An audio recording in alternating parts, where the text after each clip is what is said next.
Hello, friends. This is Vida Amor de Paz. Welcome to the Best Kept Secrets podcast. I'm here with Luis Velasquez Jr., and he's doing an extraordinary job. He works for JEM LATAM. He will explain what that is. And he is in Colombia right now trying to rescue and do a lot of humanitarian work for the people that were damaged by the earthquake. So, our first question, please tell us what the mission of JEM LATAM is. Thank you very much, Vida. I'm very happy to be here with you, with your national and international audience. Let me tell you a quick story. Foundation Global Empowerment Mission, GEM, was born in 2010. It's a foundation based on United States. Its headquarters is in Florida. And for example, the branch that is LATAM, that's for Latin America, was born in June 2018. All the missions that have been done since 2010, it's around 388 missions all around the world, and we have presence in 77 countries. In GEM LATAM, Wow. yes, it's a huge operation all around the world. Everything funded from United States, and we have been covering what's GEM LATAM from Mexico to Argentina. So that's the reason we are here right now in Colombia, bringing humanitarian aid for the people affected by the earthquakes. How did you get involved in the first place? How? Yeah, well, that's a very interesting story. When the volcano eruption of Fuego happened in June 2018, that's exactly In why the Guatemala? reason, Yeah. yes, that it was born the GEM LATAM institution.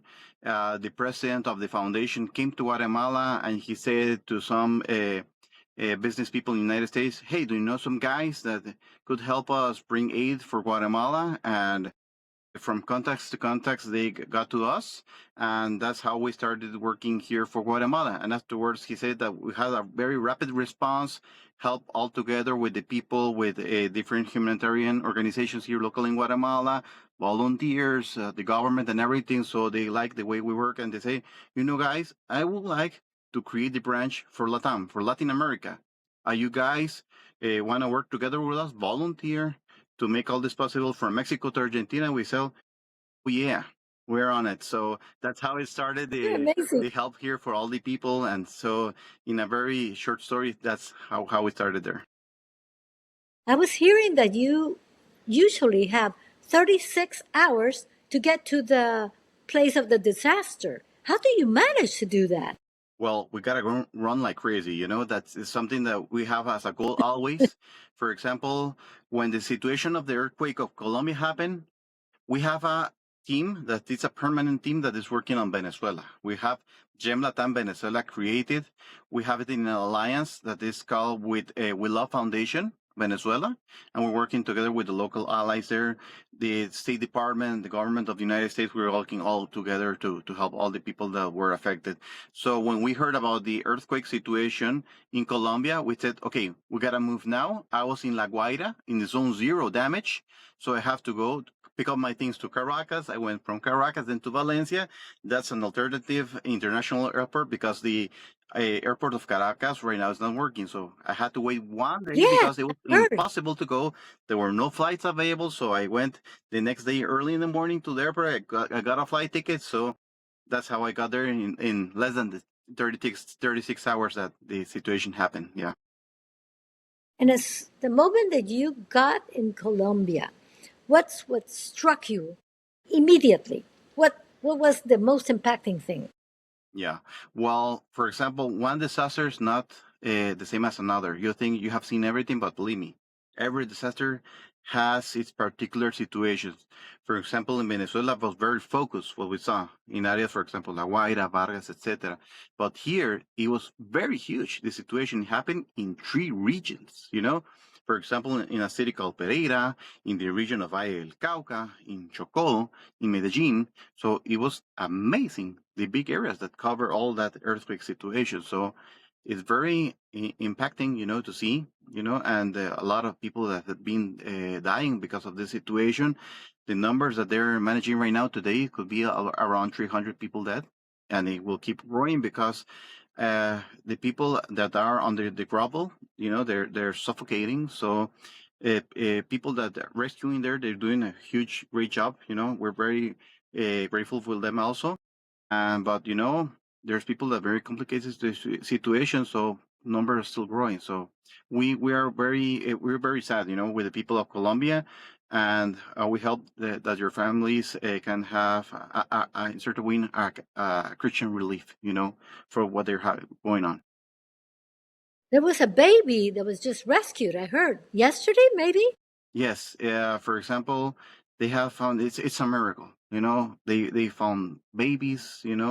And for example, there was a family here that the story about the triplets, the Caicedo triplets, was a very famous case. I was very sad when I saw the whole story. The parents died, and their triplets that they were graduating from high school. Two of them also died. One day with a day of difference from another, and only one of them stay alive. She's a very young Survived. girl, and she lost everything. She lost her sisters, both of her parents. So believe me, there's a lot of stories here that you say, I lost my mother, I lost my father, I lost my whole family. So it's very complicated. I know you have two stories that you shared with me for the paper, right? Okay, tell me one or two of them. Sure. For example, we were going to do a mission locally here in the communities of Cali, and a person came to us, I know these people, I want to volunteer with you guys because we have a policy that we work with local people, volunteers to help us to move also the logistic parts, right? So, and he said, okay, perfect. He went with us. He was part of the volunteer guys. And at the end, I said, you're part of the affected people. I'll give you a kit. And he said, you know what? Don't worry. I lost a lot of things, but I still can work. I can go on with my life, give it to somebody that lost everything that is on the street. That leaves you speechless. That type of situation. I just gave him a big hug and I told him, I love your honesty, and thank you. Thank you very much for volunteering. Every hand that comes on, it adds and it helps a lot. That's one of the stories. The second one that I have that was very, very complicated. There was a very old lady that came with a little child, and she told me, "Give the bag to the little child, please." I was like, "Do you want me to call someone, or maybe someone could help the kid?" And she told me, "I lost my son." To carry Yeah, it, to carry the bag, the right? bags. Yes, yes. Uh huh. And she told me, "I lost my son.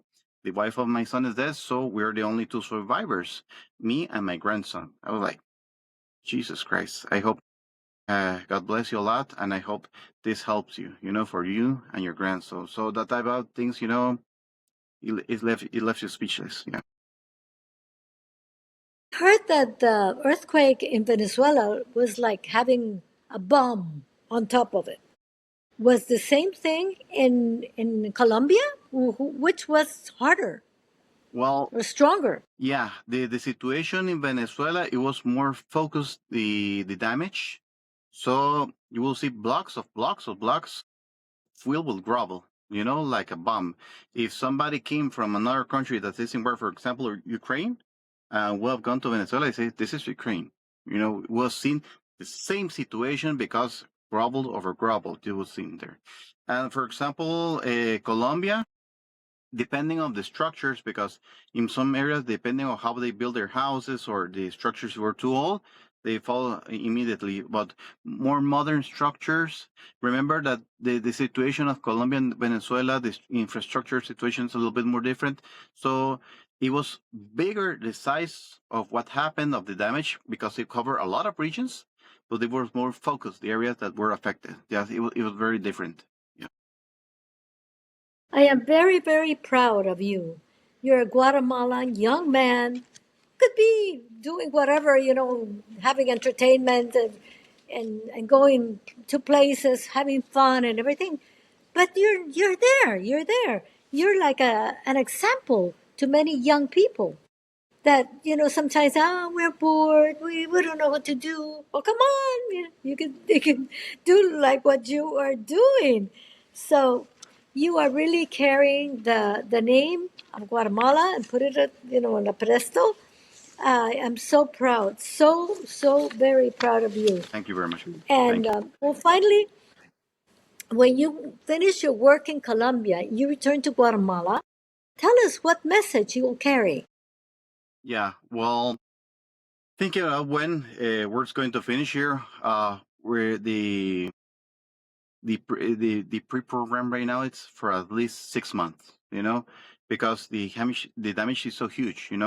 We're right now installing three parallel missions, one for the area of Medellin, one for the area of Valle del Cauca, and one for Chocó, and it covered cities around, like, for example, also Pereira, right? So it's something like at least 6 months, but it's very amazing. At the end, you get very happy to see how people help, how people respond. Local organizations that, for example, Fundación Solidaridad por Colombia, they have been helping us a lot. We're very grateful, because at the end you can work bringing the aid, but you need that help with the local leaders, local organizations. So we have been doing a great team job. That's amazing.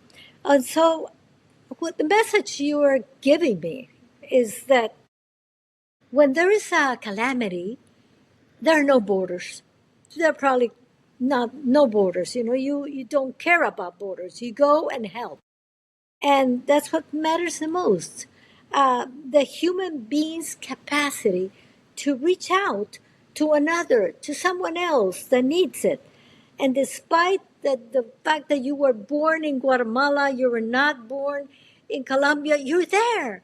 And they're like your brothers and your sisters, even though you were not originally from Colombia. That's really the great message, I think, that we should always have in mind. So thank you, Luis, for your time. A last message to our audience, please. No, first of all, I'll tell you, Vida, thank you very much for the space. I'm very grateful also for your national, international audience for listening to this podcast, for this message also. And I will give some recommendations. If we see that a natural disaster happens in our countries of the region, let's help. We can give our time, or we can donate, or see how we can do contacts, the knows who can help a lot, so making some recommendations to people, you can contact this person, you can help leaders, that type of situation, that helps a lot, But at the end, what we're trying to do here is to bring aid, to bring hope for people, we're trying to give them as blessing as we can. Beautiful, beautiful. I love this interview. Okay, so remember to give like to this podcast. Remember to subscribe so you get more stories like this. And remember that when we awaken the consciousness of the individuals, of people, a new planet is born. It's like having a new planet there. We all contribute, we all act humanitarian with humanitarian heart. We'll have a different planet. So let's do it. Thank you so much. Okay, Thank you so much, Vita. so see you around. Subscribe. Bye.